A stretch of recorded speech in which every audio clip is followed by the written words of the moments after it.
Bom, meus amigos, nós temos já várias perguntas que foram colocadas aqui, perguntas interessantes, algumas até já foram respondidas, entre aspas, né, no decorrer aqui do nosso estudo. Eu estava lendo as perguntas aqui, Emerson, tem 3 perguntas que eu vou ler as 3 de uma vez, porque elas interagem entre si, e uma você até chegou a falar para o pessoal aqui. A pergunta é a seguinte: como impor limites nos filhos hoje? Por que os filhos não respeitam os pais? E os filhos têm livre-arbítrio?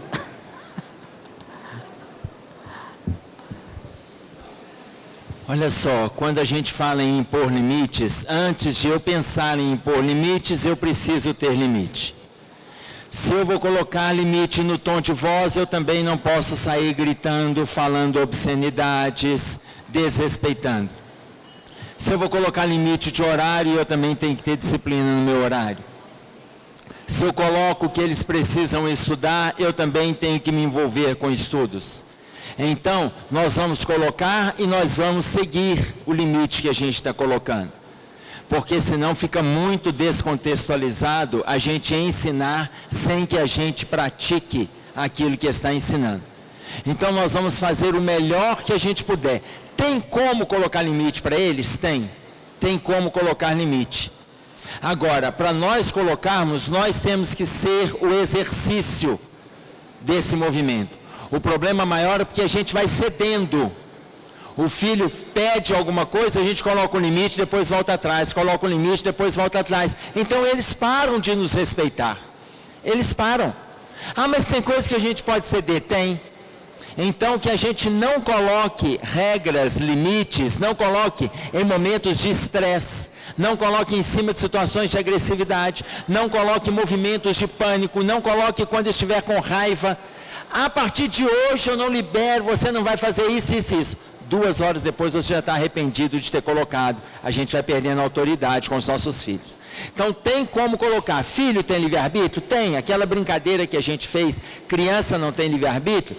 Claro que a responsabilidade da criança é nossa. Então eu vou colocar limite para ela? Vou. Mas ela vai acompanhar o que eu penso que é melhor para ela. Quando ela tiver voz para decidir e discernimento para assumir as decisões, aí o movimento é dela. Muito bem. A outra pergunta é a seguinte: ouvi que uma criança, quando escuta sempre a palavra não, sofrerá consequências quando adulto. Você concorda? Concordo, ela vai ter a consequência de respeitar os nãos pelo resto da vida dela. Eu já ouvi uma bobagem dessa aí. Tem um grupo de psicólogos argentinos estudando o trauma do não. E eu fico pensando, quem é que vai cuidar do meu trauma se eu não colocar não para ela? E eu, na figura de pai e de mãe? Então, mas é a primeira palavra que ela aprende, e é a última que ela vai ouvir. É a última, para o resto da vida dela. Lá no leito de morte eu vou falar, não quero que você morra. É a última, mas ela vai morrer, porque se Deus achar, vai levar. Mas é a primeira que ela vai ouvir, porque ela vem com tapinha no rosto da gente, nós vamos falar, não filhinho, não pode, é isso mesmo, não pode, e está certo, não pode mesmo, não. Aí na hora que ela vier para pegar alguma coisa, pega o copo aqui e vai jogar, não filhinho, não pode jogar o copo. Eu posso falar não, como eu posso inverter, filhinho, me dá o copo aqui, copo é para a gente beber água, fica na mesa. Mas se ele insistir, eu vou falar o quê? Não. Mas vai traumatizar. Aí eu volto. Que trauma? Já me perguntaram isso sobre evangelização. Obrigar os nossos filhos para evangelização não vai traumatizá-los? Aqui, Jesus está traumatizando alguém por um acaso? Vocês já viram Jesus? Não, eu estou traumatizado. Eu não aguento ver um homem de barba porque eu lembro de Jesus. Tanto trauma que eu tenho. Eu vi crianças sendo obrigadas a entrar para a escola, a maioria de nós fomos obrigados. E nem por isso a gente ficou traumatizado. Não, eu fiquei tão traumatizado que eu não aprendi nem a ler, nem a escrever. Não tem disso não, a gente aprendeu mesmo sendo obrigado. Então, nós não vamos nos preocupar com o não. Vai criar isso, mal-estar, não vai criar nada não. A não ser que a gente fale não até para aquilo que verdadeiramente era sim. Aí a gente dificulta a educação. Uma pergunta interessante que nos chega aqui, e a pessoa fala assim: como educar os filhos ao uso consciente da tecnologia, se hoje o mundo vive a tecnologia? Disciplina de horário.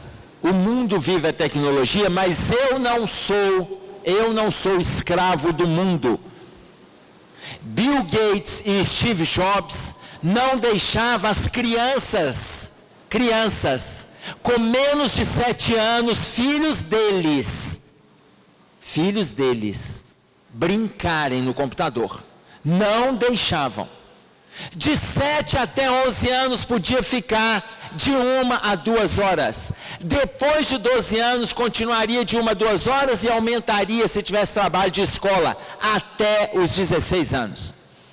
Se eles fizeram isso pelos filhos deles, eles são os intelectuais dessa área. Por que nós vamos desrespeitar essa ordem? Os chineses e os japoneses estão preocupados com doenças do campo visual que está aparecendo lá. Ainda não chegou no Brasil, mas já está no CID-11. Por causa do tempo de exaustão que estão ficando na tela dos computadores e dos celulares. A luminosidade da tela tem lesado retina, córnea, provocando dificuldades no campo visual na sua amplitude, reduzindo até a cegueira. Isso está no CID-11. Mas como ainda não chegou no Brasil, e nós estamos falando de nações absolutamente tecnológicas, eles já estão preocupados lá com o que fazer. Porque a doença apareceu, mas ainda não apareceu o remédio de laboratório. Porque o remédio moral existe, que se chama disciplina. É só disciplinar. Ah, mas como? Faça a disciplina na sua casa sem se preocupar com os excessos que o mundo propõe. Muito bem. Uma outra pergunta que nos chega aqui, e a pessoa fala assim: sobre a educação de pais separados, como lidar? Os pais estão competindo para educar filho. Gente, isso é de uma boçalidade. Se eu casei com a minha esposa. Se eu casei, no mínimo, os princípios me agradaram, por isso que a gente casou. Fiquei casado 6 meses, 2 anos, 5 anos, 10 anos, depois a gente resolveu separar. Os princípios me agradaram. Os princípios que ela teve de educação me agradou a tal ponto que eu me encantei com ela e me casei com ela. Por que eu não vou concordar com a educação que ela está passando? Se ela se casou comigo, os princípios que ela viu em mim a agradou. Depois de 10 anos ela desgostou, ok? Esses mesmos princípios podem ser conversados. Nós não temos que competir amor de filho. Não temos que competir. Não existe ex-pai e ex-mãe. Existe ex-marido, ex-esposa. Existe. Ex-pai e ex-mãe não. Então o melhor que ela sabe que eu tenho na educação, eu vou transmitir, porque os filhos são nossos. O melhor que eu sei que ela tem, ela vai transmitir. Tem coisa que eu libero, mas eu liberaria se eu tivesse casado com ela. Tem coisa que ela libera, que ela liberaria se tivesse casado comigo, e nós conversaríamos para entrar em acordo. Porém, agora o filho fica comigo numa guarda compartilhada, ele está um final de semana comigo, outro com ela. Ou ela leva para a escola, eu busco. Então nós vamos aprender a conversar. A gente se separou porque não convivemos mais, desgostamos. Mas isso não quer dizer que a gente tem que agredir a pessoa que a gente se separou. E os nossos filhos não podem ser vítimas do nosso mal-estar de entendimento. Muito bem. Uma outra pergunta interessante, e está inclusive aqui na questão desse mês, no mês de setembro amarelo, a questão do suicídio. E a pessoa fala assim: ao que se deve ao alto índice de suicídios em adolescentes e jovens? Eles não estão preparados para lidar com os limites. eles vêm pronto para receber tudo a tempo e a hora. E quando não chega no tempo deles, eles se irritam. E o mundo não oferece para a gente nada no tempo da gente. Oferece com luta. Tem uma colocação do Mário Sérgio Cortella que ele fala assim: todos os meus filhos, quando completavam 12 anos, eu contava um segredo. Meu primeiro filho completou 12 anos. Quando ele completou 12 anos, 4 horas da manhã ele me acordou. Pai, fiz 12 anos, qual segredo você tem para contar? Ele falou: meu filho, vem para a sala que eu vou te contar um segredo. Só que você tem que me prometer que você não vai contar para os seus irmãos, porque quando eles fizerem 12 anos eu vou contar o segredo. Aí os dois foram para a sala para conversar. 4 da manhã. Pai, qual é o segredo? Filho, vaca não dá leite. Pai, que é isso? Filho, esse é o segredo. Vaca não dá leite. Ô pai, mas eu esperei 12 anos para ouvir isso. É, meu filho, para ouvir isso, vaca não dá leite. Ô pai, mas o que você quer dizer com isso? Eu quero te dizer, meu filho, que tudo que chega na nossa mesa é o custo do trabalho. Vaca não dá leite. O leite que chega na sua mesa, ele vem através do trabalho do seu pai, da sua mãe. O leite que chega na sua mesa, teve uma pessoa que tirou o leite, porque a vaca não dá leite. Essa pessoa que é o vaqueiro, ele teve que amarrar as patas traseiras da vaca. Ele amarrou o rabo da vaca, porque quem lida com vaca sabe que se vai mexer nela, ela joga o rabo na cara daquele que está mexendo com ela. Então ele amarra o rabo, ele amarra as pernas, ele vem com o balde e vai espremendo. Na minha época, hoje tem um sistema de industrialização, mas a vaca está presa.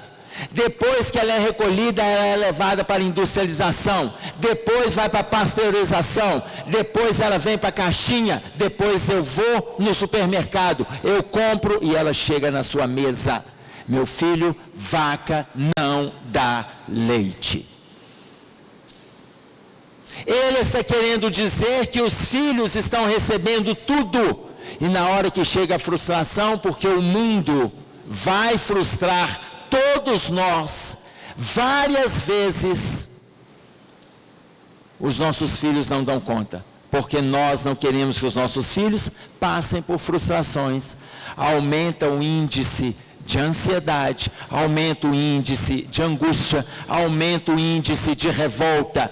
72% das pessoas que estão saindo da vida pelo suicídio estão envolvidos em quadros de depressão. Coloca para nós o doutor Marco Aurélio Dias da Silva, cardiologista, no livro Quem Ama Não Adoece, no capítulo Depressão. 72% das pessoas que estão saindo da vida pelo suicídio, quadros depressivos. O índice alto de depressão em função de culpas, mágoas e rebeldia. No campo espiritual, esses 3 aspectos a Joana de Ângeles aborda para nós no livro Lampadário Espírita, no penúltimo capítulo, capítulo 59, ainda há melancolia. Muito bem. Outra pergunta que a pessoa fala assim, ontem ouvi uma fala sobre carinho ausente dos pais. Aí uma pessoa disse, e até os piolhos, que antigamente o seu catar era uma forma de carinho, desapareceram. O que você diz a respeito disso? Veja bem, nós estamos terceirizando o afeto. Terceirizando o afeto. A gente viaja, como não tem tempo para ficar com o filho, leva um presente. A gente está com dificuldade de dialogar, leva um bombom. A gente vai falar um não, mas convida para comer uma guloseima. Nós estamos terceirizando o afeto. Pagamos pessoas, contratamos empresas, compramos brinquedos, compramos guloseimas, estamos adoecendo os nossos filhos. Um casal me procurou para a terapia da menina com 11 anos de idade. Ela pesava 93 quilos, 11 anos de idade. Fui ver como que estava essa relação. Um mês depois, ela fez 12 anos. Quando ela fez 12 anos, os pais, absolutamente ausentes, deram para ela de presente, chamaram só os padrinhos e alguns primos. Alguns primos, eu perguntei quantos alguns? 20, 30? Não, só os 3 mais próximos. Deram para ela de presente uma caixa de bombom e um bolo Floresta Negra. E eu falei com eles: vocês estão matando a filha de vocês. Se vocês não dão conta de serem competentes em dar amor para a filha, promova no mínimo tratamento. Ela está com 93 quilos, acabou de fazer 12 anos, e vocês dão um bolo Floresta Negra, um bolo de chocolate, que ela me mostrou a foto do bolo, com uma caixa de bombom. Vocês estão responsabilizando a filha pelos excessos, sendo que quem promove os excessos são vocês. Esses pais não voltaram nunca mais no consultório. Por um motivo absolutamente justo, não conseguem ser chamados a atenção do erro que eles estão cometendo. 93 quilos, 11 anos de idade. Então nós estamos terceirizando o afeto. Eu não assento e dialogo. Eu não assento e ofereço carinho. Eu não assento e faço um cafuné. Hoje até o raio do piolho foi embora. Aqui é a porcaria que devia voltar, porque enquanto ele volta eu ainda cato. Enquanto eu cato eu faço cafuné. Para depois eu ir lá e passar remedinho, para depois ir lá e lavar a cabeça, depois lava pela segunda vez, depois eu pintei o cabelo escovando e vou tirando. Precisamos tanto de piolho. Está faltando piolho para... Bom, nosso tempo já se esgotou, mas assim, eu queria que você respondesse uma pergunta que eu também fiquei curioso aqui. A pessoa fala assim: oi Emerson, sua memória é realmente impressionante. Você toma alguma coisa para memória, por favor? Eu quero saber também.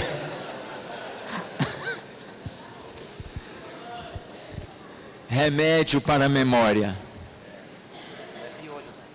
Não é piolho, não. Não. Leiam.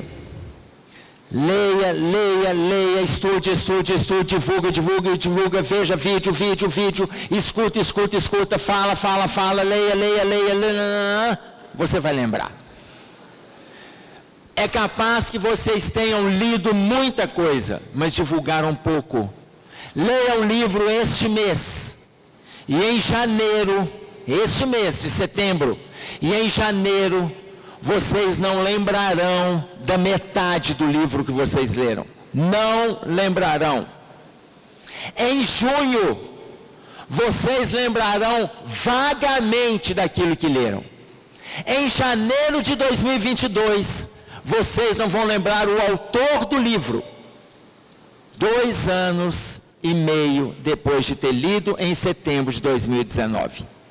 Então leia, divulga, leia. Está conversando com alguém? Fulano tem um livro que eu achei interessante demais. A pessoa conversou com você sobre uma dificuldade. Cara, eu li um capítulo tal. E divulga, e leia, e divulga, e grava, anota. Se alguém me perguntar a sequência da palestra de hoje, me pergunte daqui a 6 meses e eu vou lembrar da sequência. Uma pessoa chegou aqui no início, eu não sei se essa pessoa está aqui agora, acho que ela foi embora. Emerson, você falou o nome de um livro no encontro que eu estava em Guarapari, falou que antes eu vim para a palestra. Eu estava no encontro de janeiro, na Semana Espírita de Guarapari, eu estava lá, e você citou o livro que a minha esposa anotou, e ela queria saber o nome do livro. Eu falei: o que ela anotou? É um falante de Francisco de Assis, já sei, é o livro tal, do autor tal, o espírito tal, que foi psicografado. Janeiro deste ano. Por quê? Porque aquilo que a gente estuda, a gente vai divulgando. Você vai lendo e vai divulgando. É fácil, gente, o difícil é praticar. Difícil é praticar. Porque se eu praticasse tudo que eu falo, eu seria santo. E não sou. Tá certo. Bom, eu tenho outras perguntas, mas o nosso tempo realmente já se esgotou. Mas eu gostaria aqui, nesses instantes finais desse nosso encontro tão importante, eu não posso deixar aqui de agradecer aqui ao Emerson por estar sempre conosco aqui. Eu tenho um carinho, um respeito e uma eterna dívida de gratidão com essa pessoa maravilhosa. Eu me recordo muito bem aqui que quando eu comecei na doutrina espírita, e isso, meus queridos, foi no ano de 2000, eu não sou um espírita, no movimento espírita há tanto tempo, apenas há 19 anos. E foi há 19 anos atrás, quando eu escutei pela primeira vez uma palestra desse caboclinho aqui, lá no Fraternidade Espírita Irmão Glaucus. E aí ele falava desse jeito, emocionado, né? E meus olhos encheram ali. Eu falei assim, um dia eu vou fazer uma palestra igualzinha esse caboclo aqui, né? E eu estudei bastante. E eu vou dizer para você que ele foi a minha inspiração. E tudo que vocês estão vendo aqui hoje, esta casa abençoada e maravilhosa, pode ter certeza que grande parte disso eu devo a ele. Porque ele me motivou a isso. Eu não era espírita. Eu assisti uma palestra dele. Foi a minha primeira palestra. E de lá para cá, eu digo para vocês, a minha vida é antes de ter conhecido ele e depois que eu conheci ele. Então, a ele eu serei um eterno devedor e terei uma eterna dívida de gratidão. E a vocês, o meu carinho por terem acreditado nessa nossa proposta, de estarem aqui prestigiando esse evento. É o 6º seminário aqui de Ética e Espiritualidade. Esta casa tem apenas 7 anos, quando eu e a minha esposa nós construímos. No 2º ano de inauguração dessa casa, nós começamos, então, fizemos o primeiro CETESP. E de lá para cá todos os anos, então tem 6 anos. Então sejam bem-vindos sempre a esta casa. Estaremos aqui em busca do 7º CETESP. O ano que vem eu espero contar com a presença de todos vocês. Então, aos demais palestrantes que já tiveram que se ausentar em função de viagem, nosso agradecimento sincero, nosso abraço fraterno. E a todos vocês aqui, eu só posso rogar a Jesus que possa abençoar a cada um de vocês ao retorno dos seus lares, que possa estar agora, Jesus possa abençoar todos nós. Muito obrigado a todos pela presença e que Jesus nos abençoe sempre. Muito obrigado, meus queridos.